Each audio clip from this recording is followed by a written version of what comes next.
Alright, so we got our new signature lights from Kemimoto installed on the new CanAm, and now it's time to figure out how to actually use them. So we utilized the factory CanAm wiring, which I would definitely recommend doing because it's already there. You might want to run a switch. I guess I could see how someone might want to do that, but for me it was right there. I was going to use it. So with that being said, using that wiring, those lights are going to come on as soon as I start the machine. Let's start it up. As soon as you start the machine, they're going to come on.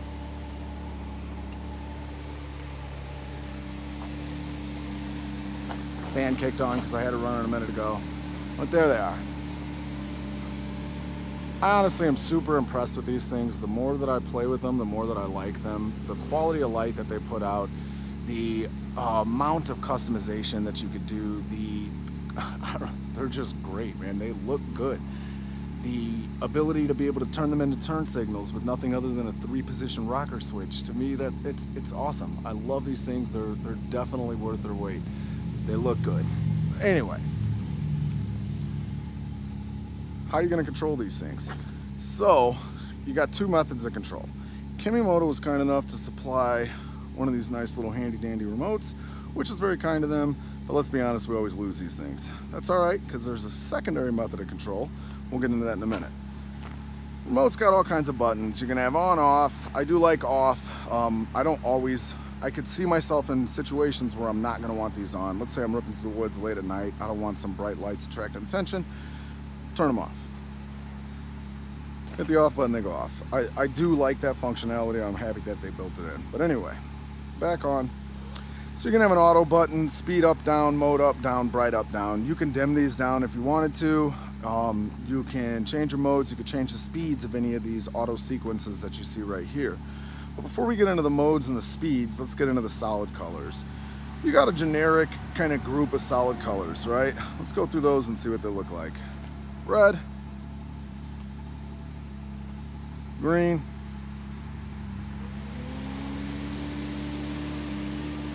blue, those look cool, yellow, light orange, medium orange, orangest, light blue. Those look cool. I actually like that. Medium blue, which for some reason is out of sequence from dark blue, but okay. Purple, green, and white. So I'll be honest, I actually like white. If you notice, we don't have a light bar on this machine yet. I had it sitting in the garage, just haven't installed it yet. But to me, with those, seeing how bright those are, especially at nighttime, I don't know that I'm necessarily going to need it. I'll put those on in conjunction with the headlights, and that should be super bright. So there's your remote, guys. Now, like I said, those are your solid colors, I guess I should say. They got all kinds of different modes you can play with. And when I say all kinds, I mean like about 200.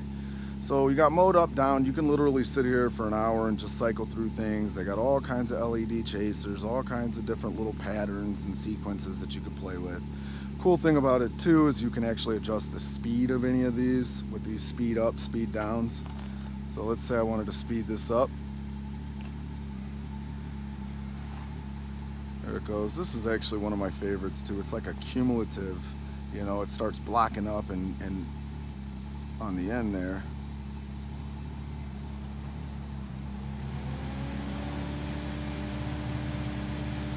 So it gets all the way at the end.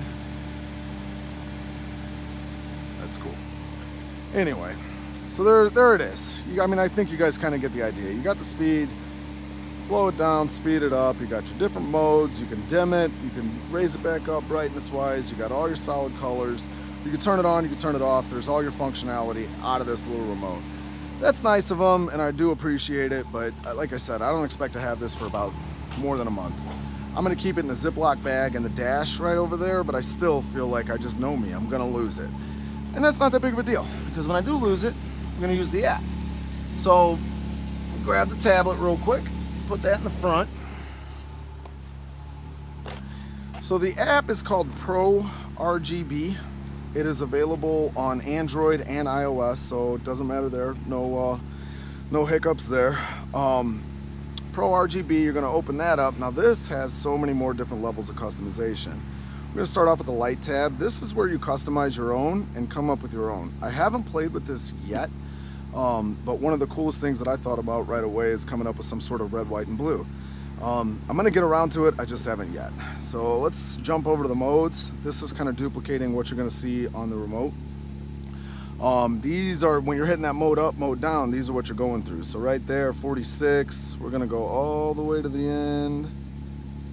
Let's see, 10.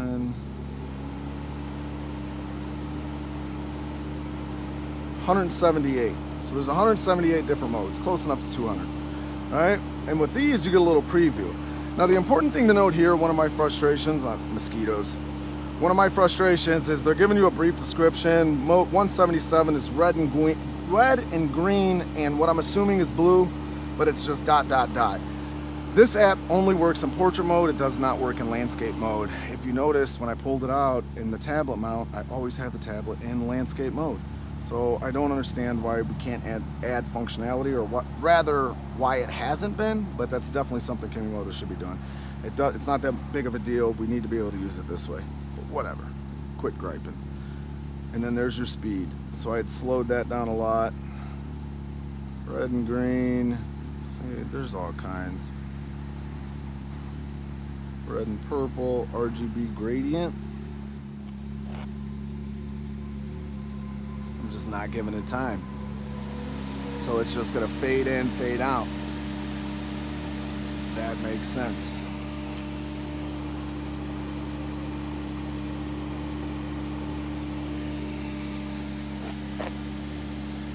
RGB strobe, just flashing colors. Anyway, let's see if we can find one more. That's definitely a cool one. Slow it down a little bit.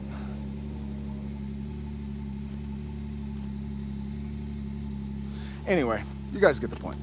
Lots of stuff you could do here. The app's super cool. It does also have a music functionality. I haven't tested this out, but just like all the other, RGB stuff you guys are seeing out there, it's going to use the microphone out of here to kind of put those to some beats. That would be cool. Only problem with that is I have the rock lights on the machine and they are not Kemimoto, so they don't sync. But whatever. That would still be cool just to have the brow lights. I'm good with that. So that's it, guys. That's your functionality. That's how you're going to use these things.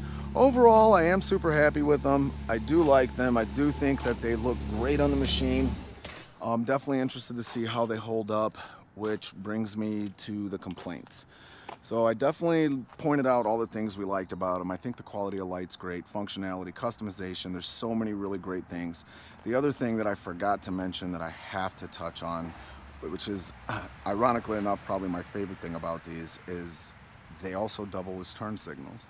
So they have the turn signal leads already coming off of them. The only thing you got to do to turn these things into turn signals is to add a 3-position rocker switch in your dash, and you're going to supply 12 volts to your left side, 12 volts to your right side, and it's literally just going to turn into these really cool turn signals where it starts at the bottom and chases it up to the top. Looks great. The ease of that, they give you the wiring, they give you everything you need. Just the ease of that, to me, is just awesome. It may not work for everyone. I know not everyone lives in areas you can street legal these things, but we do. So it's definitely something I plan on using. But anyway, with that being said, that's all the good things. Let's talk about the bad things. There's two major complaints with this, at least to me. The first being the length of leads for the RGB controller really kind of forced me to use this spot. Let me see if I can get a little bit of light on there. Use this spot. So you can see it right there. That's where I had to mount it because the leads were super, super short. There was really no other way to do it. I got my radio over here. I got heat. I don't know. I don't know. There was no really good spot, so I put it there. If those leads were 4 inches longer, I would have had a lot more flexibility, maybe 6 inches longer, whatever, and I could have mounted it in a good spot. I don't like that. I know that it's waterproof, but it's still getting blasted by the elements every time I take it out. I just don't like it. I might try to extend those leads myself. I might try to come up with a cover. I might try to do something. I'm not quite sure, but I definitely just don't feel right leaving it like that. So, Kemimoto, if you guys could just give us a couple more inches of wire, we'd have a lot more flexibility in where we could mount these things, and it would truly be appreciated because I guarantee you it would extend the life of that RGB controller. So that's that. That's number one. Number two is definitely the app. the app has so much potential. It could be so cool. And I get it, you don't want to pay programmers. I mean, I understand all this stuff, but honestly, the product is so great. To have an app that is as clunky as it is really just kind of a letdown. And truly, just by improving the app, it improves the entire product as a whole, because it's all about the interaction, right? I know that it's petty, and I feel like I shouldn't be mad about it, but I want to be able to use that in landscape mode. I want to be able to sit in the driver's seat and sit there and play with it. When I think about it, I feel like I know it's petty, and I know it's kind of stupid because I can't even see it while I'm adjusting it, but it's just me as a user. I want that functionality. Want to be able to use it. And not just the landscape mode, just the overall user friendliness, I guess I would say. It's obviously a little clunky. It just doesn't feel as good as it could be. So I think that's it, to be honest. And I really think that overall, those two small things are really two small things to complain about. Overall, I'm very happy with the product. I'm very happy with the quality of light, the way they look on the machine, what it seems to be, the quality of construction. Overall, incredibly happy. Two gripes. Hopefully they make that better moving forward, but still, overall, completely happy. So we'll leave some links down in the description if you guys are interested. We're also going to leave links for the RZRs and any other compatible models. They offer them for a couple different models. As long as they're those RGB versions, I'm sure they perform the same way as these, which I'm super duper happy with it. That's it, guys. Thanks for watching, and until next time.